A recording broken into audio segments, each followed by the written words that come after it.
Testing, testing, testing. Hey, good evening. Good evening. There you go. There's the energy I'm sure you have in your classroom. So, let me ask this. Raise your hand if your favorite piece was Hobgoblins. Raise your hand if your favorite piece was the second one. It's probably going to be pretty well split because you played both of the pieces really well. There's a lot of good things going on in this band.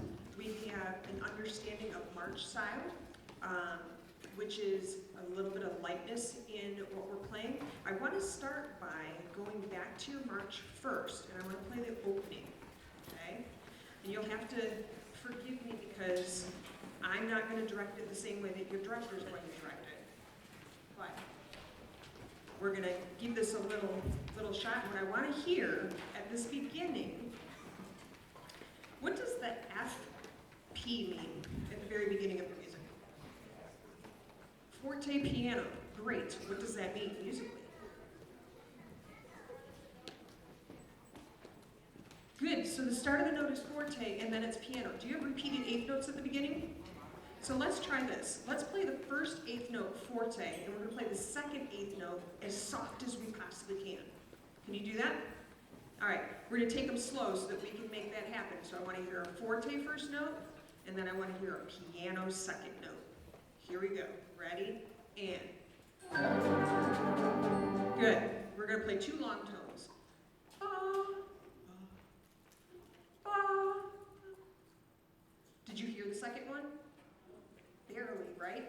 That's how soft I want you to play the second note. Play the first note. Let's just hold the first note, forte. Ready? And. Now, I would like you to make sure that you can hear the people on either side of you, and you can hear all the way back to the tuba. So if you were playing so loud that you couldn't hear the person on either side of you, we're going to bring it back just a tiny bit, so it's a good tone. Here we go. Still forte, but controlled. Ready? And.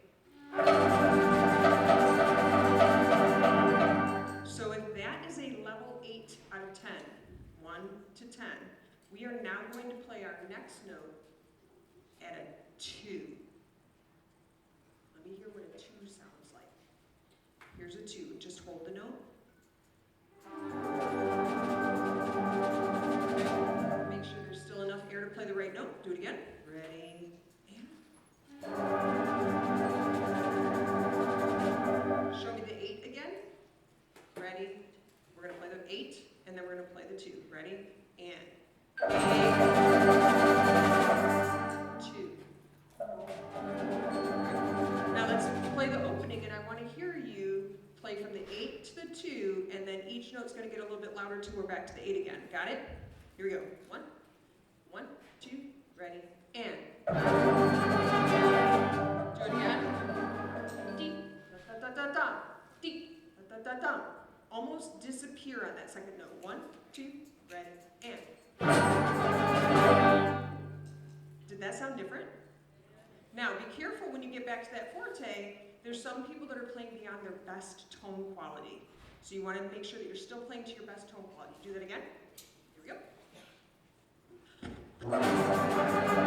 Again, ready, and.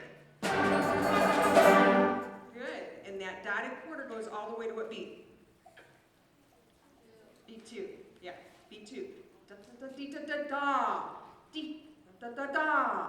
Dee da da da da. Almost disappearing on the second eighth note. Do it again from the beginning. Here we go. Ready? Good. Again. The second one was better than the first one. Would you agree? Do it both times. Ready and play.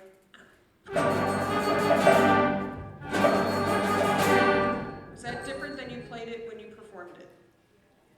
Yes. Okay. Takes a lot of work to be able to make that contrast in the forte to the piano, because a lot of times what happens is to play forte, we just let our embouchure go and we just use as much air as we possibly can. But playing forte takes a lot of work, making sure that for brass players, we're buzzing the right note into the instrument. For clarinets, making sure that we're anchoring those teeth. Clarinets, try this for me. Take your thumb, like you're going to suck your thumb, I want you to set your teeth on your thumb, and now I want you to push up. Do you feel your thumb pushing your teeth? Okay. Now what I want you to do is put your right hand on the barrel of your clarinet, and you're going to do what you did with your thumb with your mouthpiece now. And you're going to set your mouthpiece under your teeth, and you're going to push up. Okay? Does that feel a little different for some of you? Some of you were playing here, and I'd like you to play here. And if you use the mouthpiece to push up, you're going to get a better sound. So clarinets, let me hear the first note of the march, just as a long tone, thinking about pushing up with that mouthpiece. Play the first note, ready, and? That sounds like a clarinet sound. That's awesome. So you can do that every single time you play now? Yep, so if you need to, walk into band class and go, I got yep, okay? And then do the same thing with your mouthpiece when you start playing, all right? Your band director's gonna say, ooh, that's a really pretty clarinet sound, okay? In the march, going toward the end, could we start at 87 and play all the way to the end? 87. 87 to 87.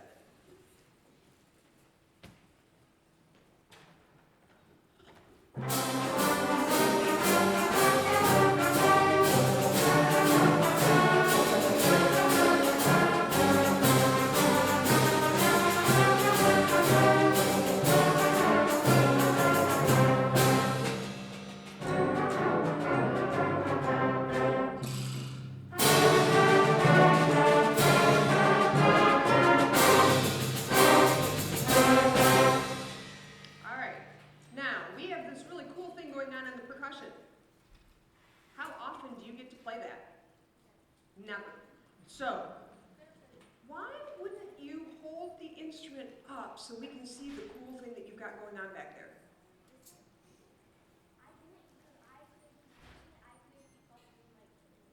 Can we hear it? You did a great job. Can we hear it? Just play it so that the audience gets to hear it.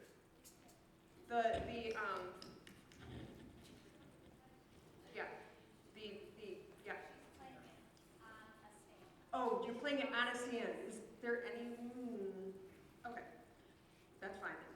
What I would suggest, when you have the percussion, this is just a general thing with percussion, if you have a toy, a vibra slap, any of those kinds of things, what you want to think about is, if the composer wrote it, they want the audience to hear it, right?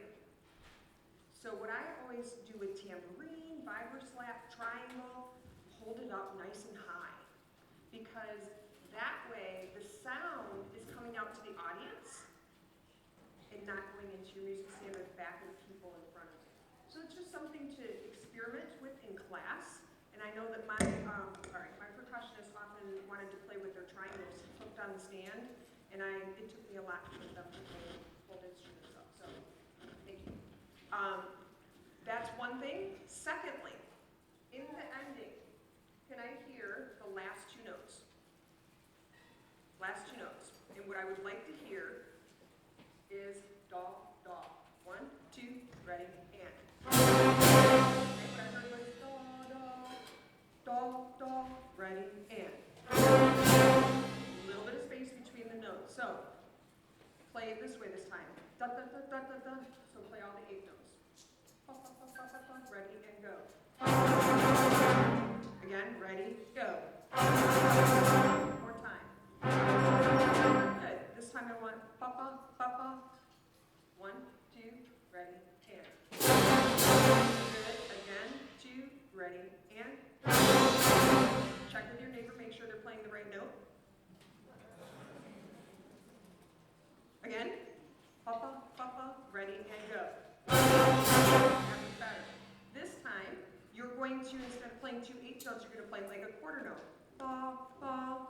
So now, if we wrote this out in your music, quarter note, 8th rest, quarter note, 8th rest.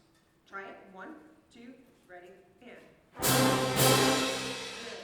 So in a march, we want a little bit of space between those notes. So one of the ways to do that is to put a little bit of a rest between the notes. And one of the things, how many of you have a neighbor? Have a neighbor, somebody who lives next door to you, okay? Many of us have that neighbor that likes to look out the window and kind of spy on us and see what we're doing. When they do that, do they open up the blinds really wide and let you know that they're watching what you're doing? No. They hide behind the blinds and they open up the blinds just a little bit, right? So the space that we want between the notes on your march is your neighbor spying on you and checking to see you're doing what you're supposed to be doing, not a quarter note followed by 2 runs. Okay? So let's do those last 2 notes again. Do, do.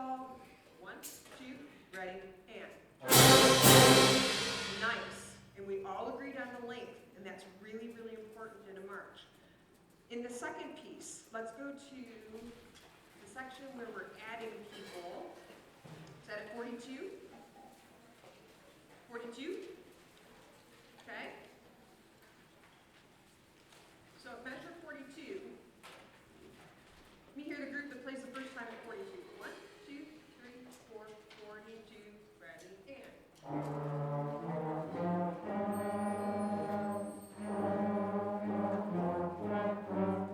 Good. Now, I would like that group to make sure that you're using your tongue at the front of every note. Try that. 1, 2, ready, and. Good. Still hearing some people going pa, pa, pa. So everyone say this, the entire band, say this with me. 2, 2, 2, 2. 2, 2, 2, 2. We're going to take your voice away. Put your hand in front of your face. Make sure that you can feel air in the center of your hand. Is the tongue still touching behind your teeth? Do it again. Brass the next step. Take your mouthpiece off your instrument. Put it up on your face. Without buzzing, I still want you to do the same thing. So now we're just going to amplify the air. It's still going to be. Try that. Without buzzing. 2, ready, and. Good. And if you would use your fingertips on the mouthpiece so that you're not pushing into your face. Again, 2, ready, and. Again, fast air, ready, go. Are you feeling it in the center of your hand? Now put the mouthpiece back on your instrument, and we're going to play 4 quarter notes. That tongue must still touch behind the teeth. If you're going to puff, your tongue's not moving. 1, 2, ready, and. And I don't even care what note you're playing. 1, 2, ready, and. Again, much better. Ready, go. 2, 2, 2, 2. Woodwinds, you can do the same thing. Pick a note, any note, any note. 1, 2, any note, and go. You sound like you're back in 6th grade. 1, 2, ready, go. But the difference is, in 6th grade, did you use your tongue to start notes? Did you go pa, pa, pa, pa, pa, pa? Okay. Well, you are now in 7th grade. You need to use your tongue at the front of your notes all the time. Okay? So let me hear that low voice again at 42, and I want to hear nice, clear fronts to those notes. 1, 2, ready, and.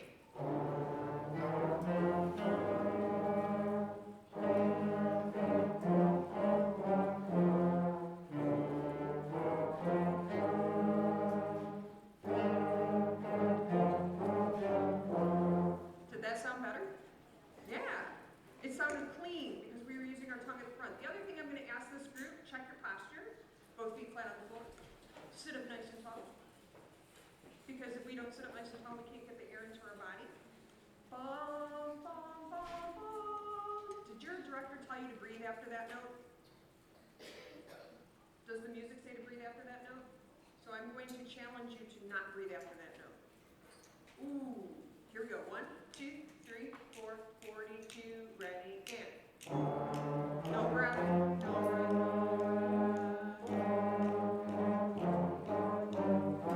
Did you guys like that better? Good. You're going to join in when it's your time, and you're going to do the same things that I've asked them to do. You're going to articulate, and you're going to make sure that you play at least 4 measures without taking a breath. And then we're going to end it here. 1, 2, everyone at 42 the first time. No breath.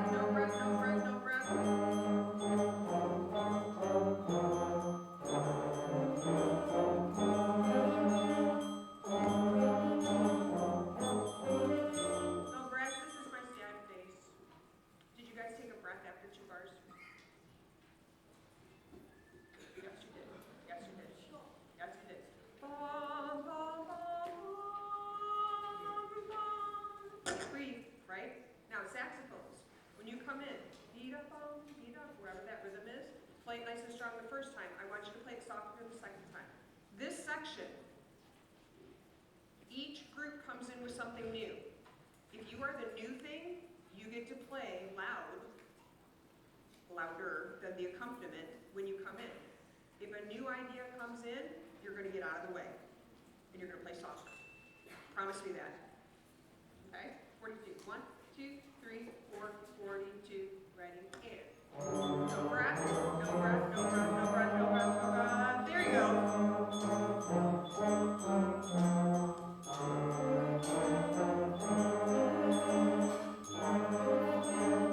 Now softer saxophones.